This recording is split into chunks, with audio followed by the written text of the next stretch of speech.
رب اشرح لي صدري ويسر لي امری واحلل عقدۃ من لسانی یفقہوا قولی۔ یہ رویہ بھی انتہائی مہلک ہے کہ بندہ فرض نمازوں پہ تو توجہ نہ دے مگر نماز تسبیح ادا کرنے کے لیے ہمہ وقت بے تاب رہے۔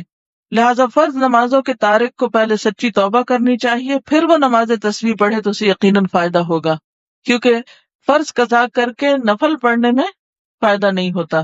نفل اس وقت فائدہ مند ہوتے ہیں جب آپ فرض بھی پڑھ رہے ہو۔ تو بہت سے لوگ فرض تو پڑھتے نہیں اور کبھی کبھی صلاۃ التسبیح پڑھ کے سمجھتے ہیں کہ سارے فرض ان کے ادا ہو گئے، جبکہ ایسا نہیں۔ فرض اپنی جگہ فرض ہے۔ صلاۃ التسبیح کے بارے میں حضور صلی اللہ علیہ وسلم کی وہ حدیث میں آپ کے سامنے رکھتی ہوں جو حدیث کی مختلف کتابوں ابو داؤد، ابن ماجہ، ابن خزیمہ اور طبرانی میں بہت سے صحابہ کرام سے روایت ہوئی ہے۔ اس حدیث کو بہت سے لوگوں نے صحیح قرار دیا ہے، لہذا پہلے نمبر پر یہ بات کہ جن لوگوں کے ذہن میں یہ خیال ہے کہ یہ نماز ایک بدعت ہے، یہ بات غلط ہے۔ حدیث صحیح ہے اور نماز درست ہے۔ اب عبداللہ بن عباس رضی اللہ عنہ سے روایت ہے، نبی صلی اللہ علیہ وسلم نے عباس بن عبد المطلب رضی اللہ عنہ سے فرمایا، اے چچا جان عباس، کیا میں آپ کو کچھ عطا نہ کروں؟ کیا آپ کو کچھ عنایت نہ کروں؟ کیا میں آپ کو کوئی تحفہ پیش نہ کروں؟ کیا میں آپ کو 10 اچھی خصلتوں والا نہ بنا دوں کہ جب آپ یہ عمل کریں تو اللہ تعالیٰ آپ کے اگلے پچھلے پرانے نئے انجانے میں اور جان بوجھ کر کیے گئے تمام چھوٹے بڑے پوشیدہ اور ظاہر گناہ معاف فرما دے۔ وہ یہ ہے کہ آپ 4 رکعات نفل اس طرح ادا کریں کہ ہر رکعت میں سورۃ فاتحہ اور کوئی دوسری سورت پڑھیں۔ جب آپ اس قرات سے فارغ ہو جائیں تو قیام کی حالت میں ہی یہ کلمات 15 بار پڑھیں، یعنی قرات کر کے سورۃ الفاتحہ پڑھ کے سبحان اللہ والحمد للہ ولا الہ الا اللہ واللہ اکبر۔ پھر آپ رکوع میں جائیں، تسبیحات رکوع سے فارغ ہو کر رکوع میں ہی ان کلمات کو 10 بار دہرائیں، پھر رکوع سے اٹھ جائیں اور سمع اللہ لمن حمدہ وغیرہ سے فارغ ہو کر 10 بار ہی کلمات پڑھیں، پھر سجدے میں جائیں، سجدے کی دعائیں پڑھنے کے بعد یہی کلمات 10 بار پڑھیں، پھر سجدے سے سر اٹھائیں اور جلسہ میں جو دعائیں ہیں وہ پڑھ کے 10 بار انہی کلمات کو دہرائیں، پھر دوسرے سجدے میں چلے جائیں، پہلے سجدے کی طرح 10 بار پھر اس تسبیح کو ادا کریں، پھر سجدے سے سر اٹھائیں اور جلسہ استراحت میں کچھ اور پڑھے بغیر 10 بار اس تسبیح کو دہرائیں۔ ایک رکعت میں کل 75 تسبیحات ہوئی۔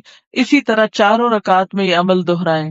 اگر آپ طاقت رکھتے ہو تو نماز تسبیح روزانہ 1 بار پڑھیں، اگر آپ ایسا نہ کر سکتے ہو تو ہر جمعہ 1 بار پڑھیں، یہ نہ کر سکتے ہو تو ہر مہینے میں 1 بار پڑھیں، یہ بھی نہ کر سکے تو سال میں 1 بار، اگر آپ سال میں بھی 1 بار نہ کر سکتے ہو تو زندگی میں 1 بار ضرور پڑھیں۔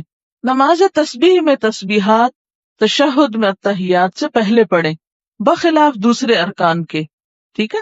باقی تو یہ نا سورۃ فاتحہ وغیرہ پڑھ کے تلاوت کر کے پھر تسبیح پڑھیں، اسی طرح سجدے کی تسبیح پڑھ کے پھر یہ تسبیحات پڑھیں، سمع اللہ لمن حمدہ کہہ کے پھر تسبیحات پڑھیں، سجدے کی تسبیح پڑھ کے پھر یہ تسبیحات پڑھیں، اسی طرح دوسرے سجدے سے اٹھ کے پڑھ کے پھر اٹھیں۔ لیکن تشہد میں آپ کیسے پڑھیں؟ تشہد سے پہلے، بخلاف دوسرے ارکان کے۔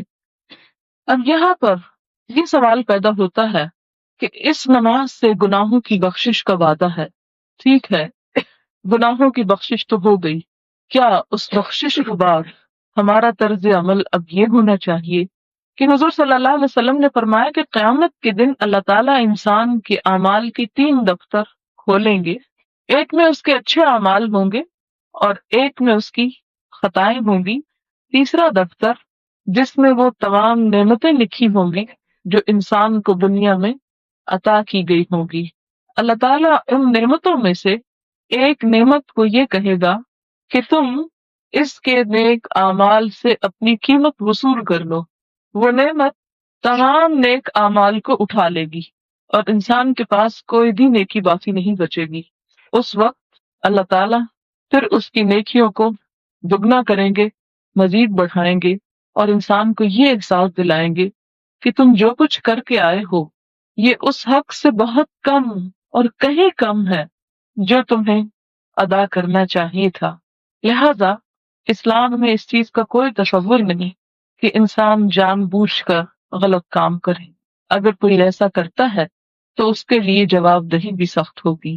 ہاں، یہ الگ بات ہے کہ انسان سے غلطی ہو جاتی ہے اور پھر انسان غلطی پر بخشش بھی طلب کرتا ہے، توبہ استغفار کرتا ہے۔ نماز تسبیح کے بعد پڑھی جانے والی دعا کی سند سخت ضعیف ہے، معلوم نہیں وہ کون سی دعا ہے، میرے علم میں تو نہیں، بہرحال جو بھی لوگ کو خاص دعا پڑھتے ہیں وہ ضعیف ہے۔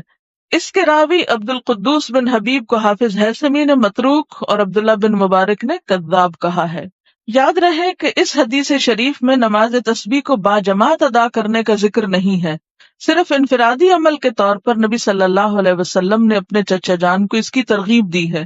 لہٰذا جو مسلمان نماز تسبیح ادا کرنا چاہے اسے چاہیے کہ پہلے نماز تسبیح کا طریقہ سیکھے، پھر اسے تنہائی میں اکیلا پڑھے۔ کسی نے مجھ سے اس پہ بات کی کہ آپ کیوں اجازت دیتی ہیں لوگوں کو تسبیح نماز پڑھنے کی، تو اس میں نے ان سے کہا کہ حدیث کے اس طرح روایات یعنی چین موجود ہیں، اور میں نے کچھ درخل 10 12 13 سال پہلے ان روایتوں کو بھی جمع کیا تھا، وہ میں نے اپنی ڈائری پر ایک نوٹ کر لی، جب کبھی مجھ سے کوئی سوال کرتا تو بتا دیتی۔ تو مجھ سے کسی نے حجت کی، ٹھیک ہے آپ نے حضرت عباس کو بتائی تھی، خود تو نہیں پڑھی تھی، مجھے یہ بتائیے کہ کیا آپ کا بتانا کافی نہیں، یہ کوئی دلیل ہے؟ دوسری بات یہ کہ بعض اوقات جماعت سے بھی لوگوں نے پڑھی، اور جن پڑھانے والوں میں خود بھی شامل تھی، اگرچہ اب میں اس کو بہت عرصے سے بالکل ترک کر چکی ہوں، کیونکہ افضل یہی ہے کہ جماعت سے یہ چونکہ نہیں پڑھنے کو کہا گیا تو نہ پڑھی جائے، اگرچہ کئی نفل نمازیں جماعت سے بھی پڑھی جاتی ہیں جس میں نماز تراویح بھی ہے اور کچھ اور، تو لوگ اس میں پھر خود نہیں گن سکتے، نہیں پڑھ سکتے، تو بعض اوقات وہ آسانی سمجھتے کہ چلو، اور بعض لمبی نماز اکیلے پڑھنے مشکل ہوتی، سب کے ساتھ مل کے پڑھنے۔ آج ہم توبہ اور استغفار کے بارے میں بات کریں گے۔ گزشتہ پروگرام میں ہم نے اخلاص پر بات کی، نیت کے صاف ہونے اور ہر کام کو صرف اور صرف اللہ کی خاطر کرنے کے بارے میں، کیونکہ اللہ سبحانہ و تعالیٰ اس کام کو قبول نہیں کرتا، وہ عمل اللہ کے نزدیک کوئی اہمیت نہیں رکھتا جو اللہ کے لیے نہ کیا گیا ہو۔ لیکن ہم انسان ہیں، ہم سے غلطیاں ہوتی ہیں، اور قدم کی پھسلن سے زیادہ بعض اوقات سوچ کی پھسلن ہوتی ہے۔ سوچ میں کس وقت کیا چیز شامل ہو گئی، بعض اوقات انسان خود بھی اس سے آگاہ نہیں ہوتا۔ اسی لیے اللہ سبحانہ و تعالیٰ نے ہم پر رمضان کے روزے فرض کیے تاکہ اب ہمارے اندر تقویٰ پیدا ہو۔ تقویٰ انسان کے اندر ایک کانشیسنس پیدا کرتا ہے، شعور پیدا کرتا ہے، اور جب انسان کے اندر شعور آ جاتا ہے تو اسے اپنے گناہوں کا احساس بھی ہونے لگتا ہے، اسے اپنی غلطیوں پر ندامت بھی ہوتی ہے، اور انسان تو ہے ہی خطا کا پتلا، بھول چوک اس کے ساتھ ہے، ہر لمحہ کچھ نہ کچھ ہوتا ہی رہتا ہے۔ ایسے میں انسان کیا کرے؟ کیا گناہوں کا بوجھ اپنے اوپر لادتا رہے اور اس بوجھ کے تلے دبا رہے، اور پھر اس بوجھ کی وجہ سے طرح طرح کے ڈپریشن اور غم اور دکھ کا شکار رہے؟ نہیں، اللہ رب العزت واسع المغفرہ ہے، غفور الرحیم ہے، وہ اپنے بندوں کے گناہوں کو معاف کرتا ہے۔ رمضان کا مہینہ اس اعتبار سے ایک بہترین موقع ہے کہ ہم سب اپنے رب کی طرف رجوع کریں، انفرادی طور پر بھی اور اجتماعی طور پر بھی، اور اپنے گناہوں کی معافی مانگیں۔ اللہ تعالیٰ کا وعدہ ہے کہ جو شخص سچے دل سے گناہوں کی معافی مانگے گا، اللہ تعالیٰ اس کو ضرور معاف کر دے گا، اور اللہ تعالیٰ کو معاف کرنے میں کچھ مشکل نہیں۔ قرآن مجید میں اللہ تعالیٰ فرماتے ہیں، قُلْ يَا عِبَادِيَ الَّذِينَ أَسْرَفُوا عَلَىٰ أَنفُسِهِمْ لَا تَقْنَطُوا مِن رَحْمَةِ اللَّهِ إِنَّ اللَّهَ يَغْفِرُ الذُّنُوبَ جَمِيعًا۔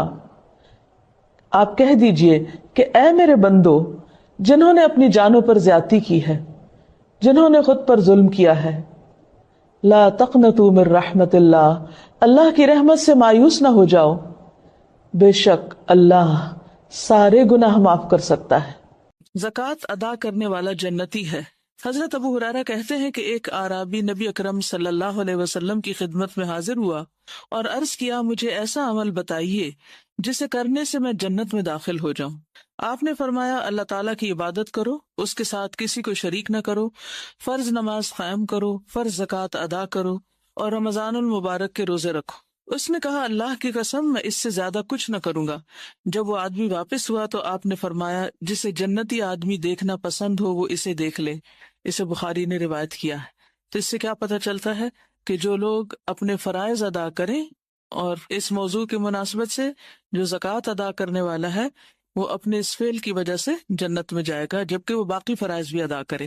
زکوٰۃ ادا کرنے والے کے ایمان کی گواہی رسول اللہ صلی اللہ علیہ وسلم نے دی ہے۔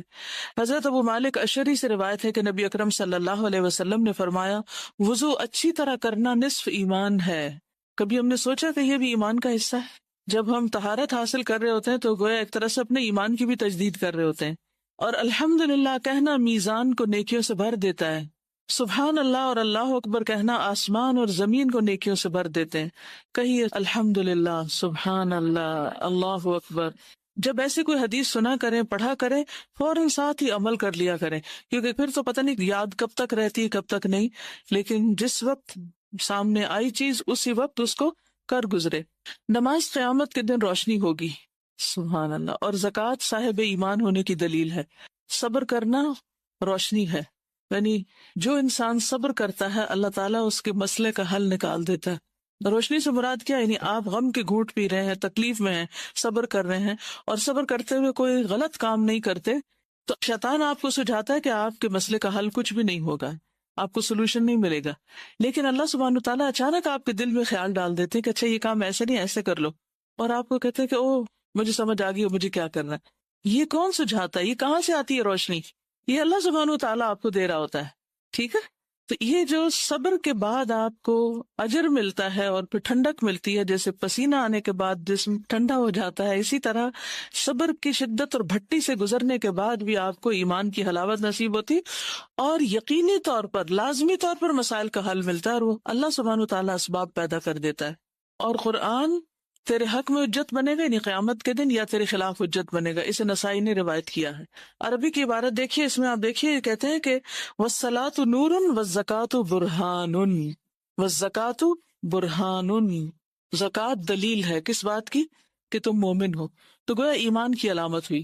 خالد بن اسلم کہتے ہیں کہ ہم عبداللہ بن عمر کے ساتھ نکلے تو ایک دیہاتی نے کہا، مجھے اللہ تعالیٰ کے اس قول والذین یکنزون الذھب والفضة کے مطلب سے آگاہ فرمائیے۔ حضرت ابن عمر نے فرمایا، جس آدمی نے سونا چاندی جمع کیا اور اس کی زکوٰۃ نہ دی تو اس کے لیے خرابی ہے، اور یہ آیت زکوٰۃ کا حکم اترنے سے پہلے کی ہے۔ جب زکوٰۃ فرض ہوئی تو اللہ تعالیٰ نے مال زکوٰۃ کے ذریعے اس کو پاک کر دیا، اسے بخاری نے روایت کیا ہے۔ اور زکوٰۃ ادا کرنے سے مال میں اضافہ ہوتا ہے، کیونکہ زکوٰۃ کا معنی کیا ہے؟ النمو والزیادہ، یعنی اس سے مال زیادہ ہوتا ہے، بڑھتا ہے اور ملتا ہے، ٹھیک ہے۔ اس کے علاوہ بھی کچھ اور فائدے ہیں جو دیگر احادیث میں بیان ہوئے ہیں۔ سب سے پہلی بات تو یہ کہ زکوٰۃ کی ادائیگی اللہ تعالیٰ کی اطاعت کا ذریعہ ہے، یعنی ہم اللہ سبحانہ وتعالیٰ کا ایک حکم مانتے ہیں، اور جب انسان اللہ تعالیٰ کی اطاعت کرتا ہے تو اللہ تعالیٰ ایسے بندے پر رحمت فرماتا ہے، اس کو ثواب دیتا ہے، اس کو عذاب سے بچاتا ہے، ایسا شخص اللہ کی رضا پاتا ہے، ٹھیک ہے۔ کیا کیا فائدے ہیں بتائیے اب مجھے؟ اطاعت کا موقع ملتا ہے، اللہ کا حکم مان رہے ہیں، کوئی معمولی بات نہیں ہے، اور اللہ کی رحمت آتی ہے اطاعت سے، اور ثواب ملتا ہے، جزا ملتی ہے، مال کا ایک درہم 700 اور کئی گنا انسان کو واپس اللہ سبحانہ وتعالیٰ دنیا اور آخرت دونوں جگہ لوٹاتا ہے۔ فرشتے دعائیں کرتے ہیں کہ اللہ جو دے رہا ہے اس کو اور زیادہ دے۔ اور کیا ملتا ہے؟ عذاب سے بچاؤ ہوتا ہے۔ اب یہ دو الگ الگ چیزیں، ایک ہے جنت کا ملنا اور ایک ہے عذاب سے بچنا۔ بعض لوگ جنت میں جائیں گے لیکن عذاب بھگت کے، ٹھیک، اور بعض لوگ جنت میں جائیں گے عذاب کے بغیر ہی۔ تو عذاب سے بچنے کا بھی موقع ملتا ہے انسان کو، کیونکہ مال کا دینا انسان کے لیے ایک حفاظت کا ذریعہ بن جاتا ہے۔ آگے انشاءاللہ ہم دیکھیں گے کہ کس طرح قبر میں حفاظت ہوتی ہے زکوٰۃ اور صدقات دینے سے، اور باقی بھی حشر کے دن کیا انسان کو فائدے ہوں گے۔ اور پھر یہ ہے کہ اللہ کی رضا حاصل ہوتی ہے، پھر اللہ سبحانہ وتعالیٰ کے قرب کا ذریعہ ہے۔ اللہ عز و جل فرماتا ہے، جو شخص میرے کسی دوست کی تذلیل کرتا ہے وہ مجھ سے جنگ کو حلال کر لیتا ہے۔ یعنی ایک شخص اگر اللہ کا محبوب ہے، اللہ کا پیارا ہے، اور کوئی اس کو ذلیل کرنے پہ تلا ہوا ہے تو اللہ سبحانہ وتعالیٰ خود اس سے نبٹ لیتا ہے۔ اور فرائض کی ادائیگی سے زیادہ بندہ کسی چیز سے میرا قرب حاصل نہیں کرتا۔ فرائض کی ادائیگی سے بڑھ کر بندہ کسی چیز سے میرا قرب حاصل نہیں کرتا۔ یعنی اگر آپ اللہ کے مقرب بندوں میں شامل ہونا چاہتے ہیں، شوق ہے نیئرسٹ ٹو اللہ سبحانہ وتعالی، تو سب سے زیادہ جو چیز آپ کو فائدہ دے گی وہ فرائض کی ادائیگی ہے۔ اپنے فرض پورے کیجئے، اور بندہ میرا قرب حاصل کرنے کے لیے مسلسل نوافل پڑھتا رہتا ہے، حتیٰ کہ میں اس سے محبت کرنے لگتا ہوں. تو قرب فرائض سے ملتا ہے اور محبت نوافل سے. دوبارہ دہراؤں گی, کہیں موٹا کر کے اپنے پاس لکھ لیجئے, قرب فرائض کی ادائیگی سے اور محبت نوافل کی ادائیگی سے. پھر اگر وہ مجھ سے کچھ مانگتا ہے تو میں اسے عطا کرتا ہوں. اللہ اکبر. ہم سب چاہتے ہیں ہماری دعائیں قبول ہوں. اگر دعا کرتا ہے تو اسے قبول کرتا ہوں. اور مجھے اپنے کسی کام میں ایسا تردد نہیں ہوتا جیسا اپنے بندے کی موت پر ہوتا ہے, کیونکہ وہ موت کو پسند نہیں کرتا اور میں اسے تنگ کرنا اچھا نہیں سمجھتا. تو جو لوگ اللہ کے مقرب اور محبوب بندے ہوتے ہیں, اللہ سبحانہ وتعالیٰ انہیں موت کی تکلیف بھی نہیں دینا چاہتا. اللہ کی تائید پھر انسان کو حاصل ہونے لگتی. تو زکوٰۃ کی ادائیگی صرف ایک بوجھ سمجھ کے لے کے, اچھا کتنے پیسے ہیں کیلکولیشن کرو, اتنے روپے بن گئے, اتنا زیور سے اتنے تولے سونا ہے, اتنے وہ بن گئے, اچھا اتنے بنتے, چلو لفافے میں ڈالو اور جا کے دے آؤ جہاں دینا ہے. کوئی روح نہیں, کوئی محبت نہیں, کوئی دل میں وہ احساس نہیں کہ ہم کیا کرنے جا رہے ہیں. تو کچھ بھی اللہ کے لیے دینا ہو تو بے روح نہ ہو. اس وقت اس کو گنتے ہوئے, کیلکولیٹ کرتے وقت, اس کا اہتمام انتظام کرتے وقت نہ تنگ ہونا ہے نہ پریشان ہونا ہے, محبت کے ساتھ اس کو ادا کرنا ہے کہ مجھے اس سے اللہ کا قرب ملے گا. اور اگر میں اضافے کے ساتھ دوں گی, یعنی اس میں صدقہ بھی ڈال دوں گی, تو اللہ کی محبت نصیب ہوگی, دعائیں قبول ہوگی اور آخرت بھی اچھی ہوگی. اور جہاں تک رحمت پانے کا تعلق ہے, وَأَقِيمُوا الصَّلَاةَ وَآتُوا الزَّكَاةَ وَأَطِيعُوا الرَّسُولَ لَعَلَّكُمْ تُرْحَمُونَ, اس کی دلیل ہے. پھر ایک اور جگہ اللہ سبحانہ وتعالیٰ فرماتے ہیں, وَاكْتُبْ لَنَا فِي هَذِهِ الدُّنْيَا حَسَنَةً وَفِي الْآخِرَةِ إِنَّا هُدْنَا إِلَيْكَ قَالَ عَذَابِي أُصِيبُ بِهِ مَنْ أَشَاءُ وَرَحْمَتِي وَسِعَتْ كُلَّ شَيْءٍ فَسَأَكْتُبُهَا لِلَّذِينَ يَتَّقُونَ وَيُؤْتُونَ الزَّكَاةَ. ڈائریکٹ زکوٰۃ کی بات آ گئی عمل میں, کہ میں اپنی رحمت لکھ دوں گا ان لوگوں کے لیے, لازم کر دوں گا جو ڈرتے ہیں, تقوی اختیار کرتے ہیں, بچتے ہیں, بچ کے چلتے ہیں, ڈر کے چلتے ہیں, ڈر کے زندگی بسر کرتے ہیں کہ ہمارا کوئی ایکشن, ہماری کوئی بات, ہمارا کوئی قدم اللہ کو ناراض نہ کر دے. وَيُؤْتُونَ الزَّكَاةَ, اور زکوٰۃ دیتے ہیں. وَالَّذِينَ هُمْ بِآيَاتِنَا يُؤْمِنُونَ, اور وہ لوگ ہماری آیات پر ایمان رکھتے ہیں. سورۃ الاعراف 156 ہے. اس میں اللہ تعالیٰ فرماتے ہیں میری رحمت ہر چیز پہ چھائی ہوئی ہے, لیکن میں ان لوگوں کے لیے تو لکھ ہی دوں گا, ان کو عنایت کر دوں گا جو تقوی اور زکوٰۃ کا اہتمام کرتے ہیں. پھر زکوٰۃ جو ہے وہ انسان کی جان کا فدیہ بھی ہے. یحییٰ علیہ السلام کو 5 باتوں کا حکم دیا گیا تھا کہ ان پہ خود بھی عمل کریں اور بنی اسرائیل کو بھی حکم دے.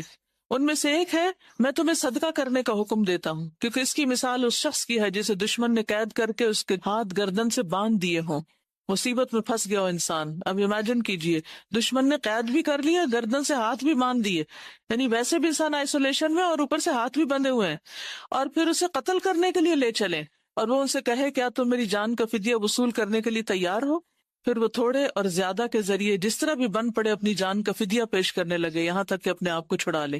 تو دنیا میں بھی جب حالات ایسے ہو جائیں کہ ہر چیز بند جائے تو کیا کریں؟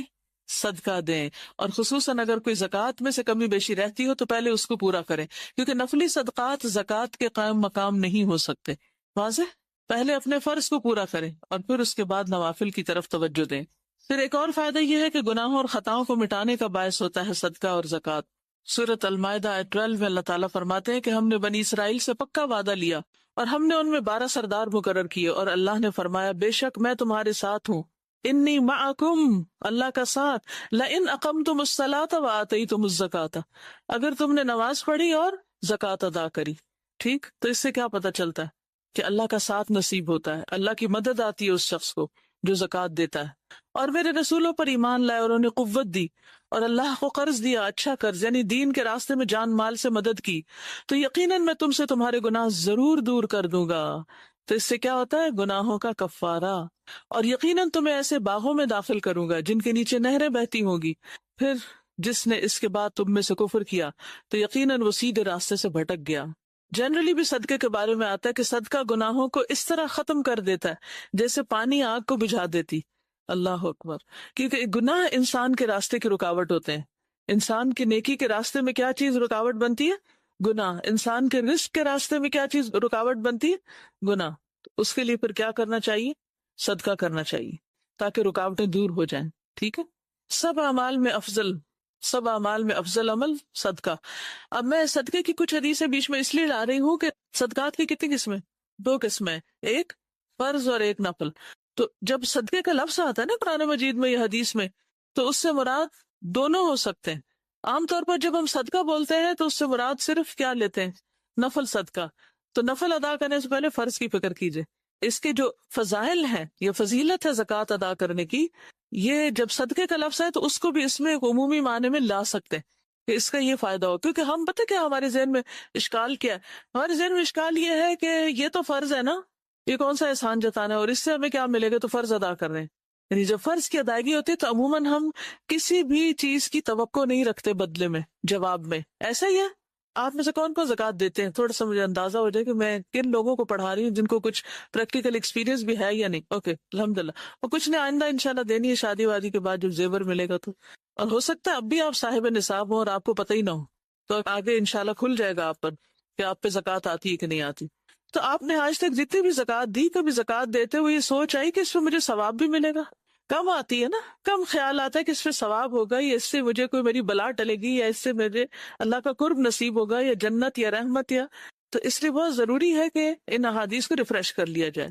تو حدیث میں آتا ہے کہ صدقہ گناہوں کو اس طرح ختم کرتا ہے جیسے پانی آگ کو بجھاتا ہے، اور صدقہ سب اعمال میں افضل ہے. حضرت عمر رضی اللہ تعالیٰ عنہ سے روایت ہے، کہتے ہیں کہ اعمال آپس میں فخر کرتے ہیں، تو صدقہ کہتا ہے میں تم میں سب سے افضل ہوں، اور فلاح پانے کا ذریعہ بھی ہے زکوٰۃ. قد افلح المؤمنون الذین هم فی صلاتهم خاشعون والذین هم عن اللغو معرضون والذین هم للزکاۃ فاعلون. پھر اسی طرح زکوٰۃ ادا کرنے والوں کو مساجد آباد کرنے کی سعادت حاصل ہوتی. مسجد اللہ کا گھر ہے، جو اللہ کا گھر بناتا ہے اس کو لک آفٹر کرتا ہے اللہ تعالیٰ، جنت میں اس کا گھر بناتے ہیں. تو جو لوگ زکوٰۃ دیتے ہیں اللہ تعالیٰ ان کو توفیق دیتے ہیں کہ وہ مساجد کو آباد کر سکیں. اس سے پتہ ہی چلتا ہے کہ فرائض ادا کرنے سے، خصوصاً مالی فرض ادا کرنے، زکوٰۃ ادا کرنے سے انسان کے لیے نیکیوں کے مزید دروازے کھلتے ہیں اور اللہ کے دین کی خدمت کا موقع ملتا ہے. انما یأمر مساجد اللہ من آمن باللہ والیوم الآخر واقام الصلاۃ وآتى الزکاۃ ولم یخش الا اللہ فعسى اولئک ان یکونوا من المہتدین. اللہ کی مسجدیں تو وہی آباد کرتا ہے جو اللہ اور آخرت کے دن پر ایمان لایا اور اس نے نماز قائم کی اور زکوٰۃ ادا کی اور اللہ کے سوا کسی سے نہ ڈرا، تو یہ لوگ امید ہے کہ ہدایت پانے والوں میں سے ہوں گے. تو اللہ کی مسجدیں کون آباد کرتے ہیں؟ جو ایمان لاتے ہیں اور نماز اور زکوٰۃ کی پابندی کرتے ہیں. ٹھیک ہے. زکوٰۃ ادا کرنے والے اللہ کی مخلوق میں سے بہترین لوگ ہیں.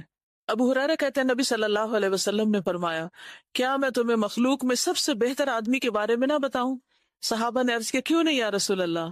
فرمایا وہ آدمی جو اپنے گھوڑے کی لگام پکڑے اللہ عز و جل کی راہ میں نکل پڑا ہو اور جہاں ضرورت ہو وہ اس پر سوار ہو کر جائے. یعنی اللہ کے راستے میں نکلا، جہاں ضرورت ہے اس پہ جاتا ہے.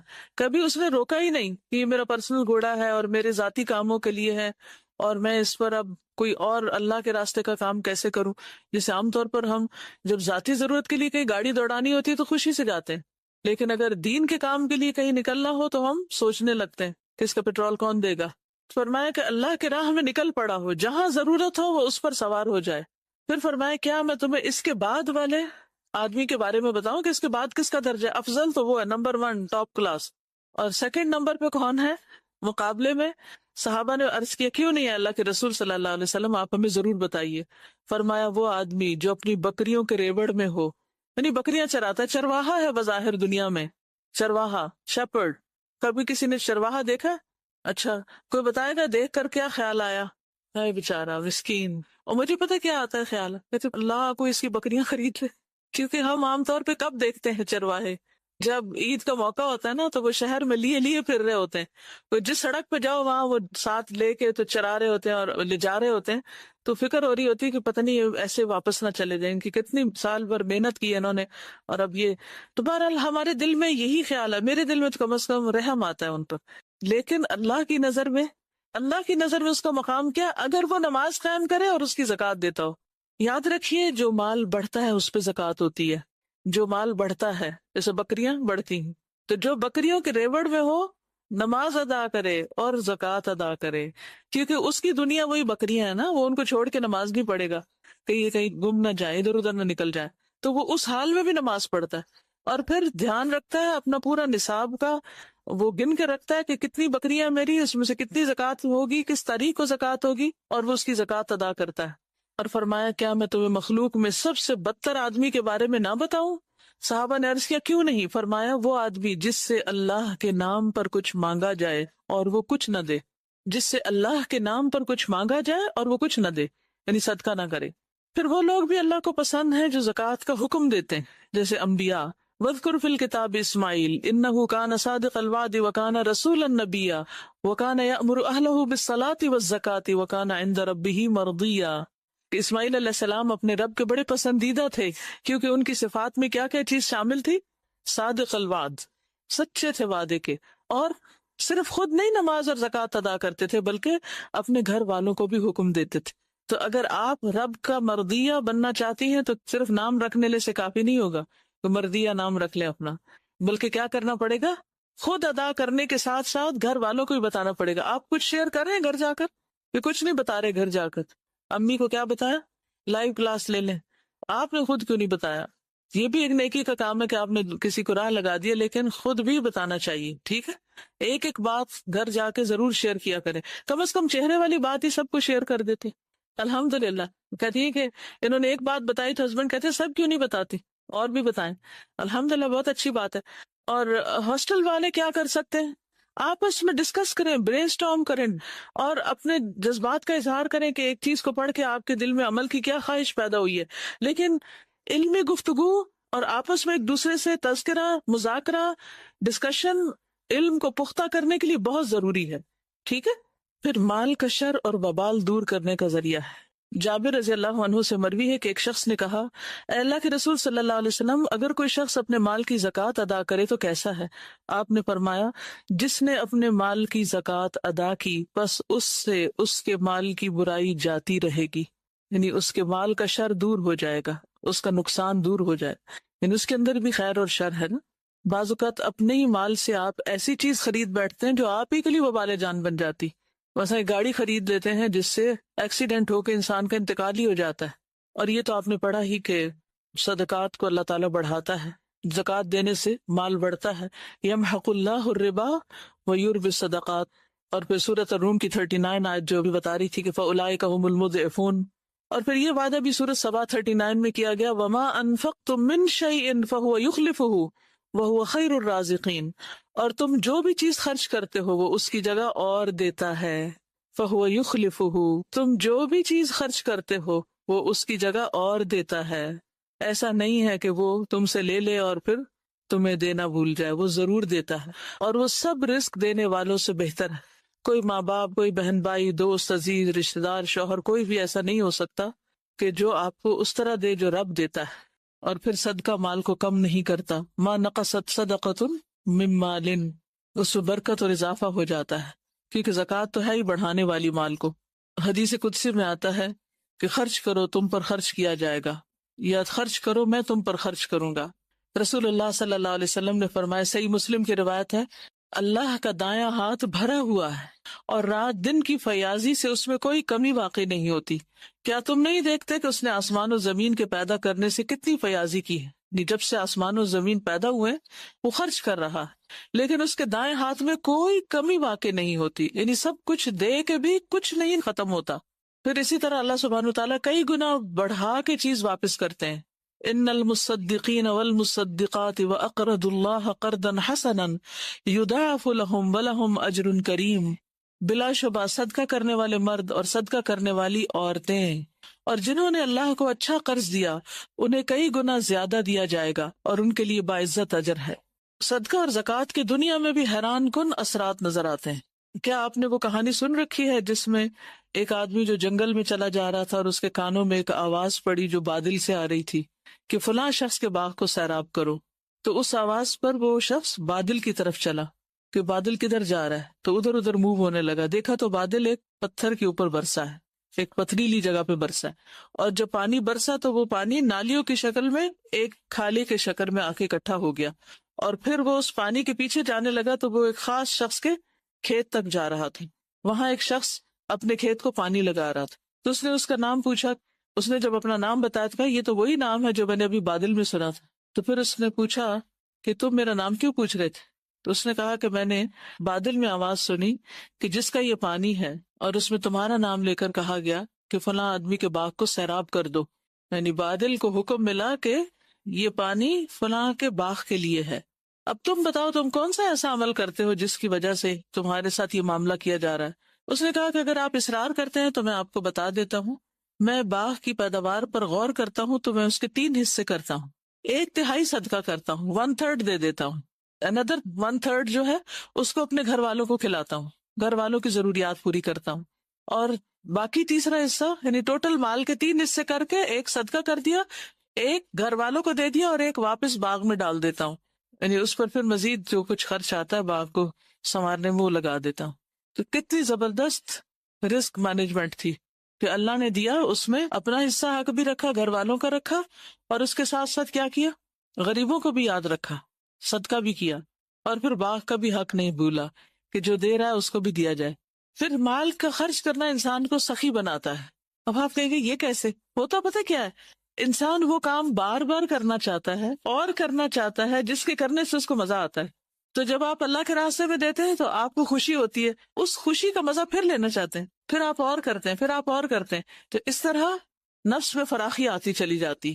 ابو ہریرہ سے روایت ہے، انہوں نے نبی صلی اللہ علیہ وسلم کو یہ فرماتے ہوئے سنا کہ بخیل اور خرچ کرنے والے کی مثال ایسے 2 لوگوں کی ہے جن کے بدن پر لوہے کے 2 کرتے ہیں، ان کے سینے سے ہنسلی تک جیسے جیکٹ ہوتی ہے۔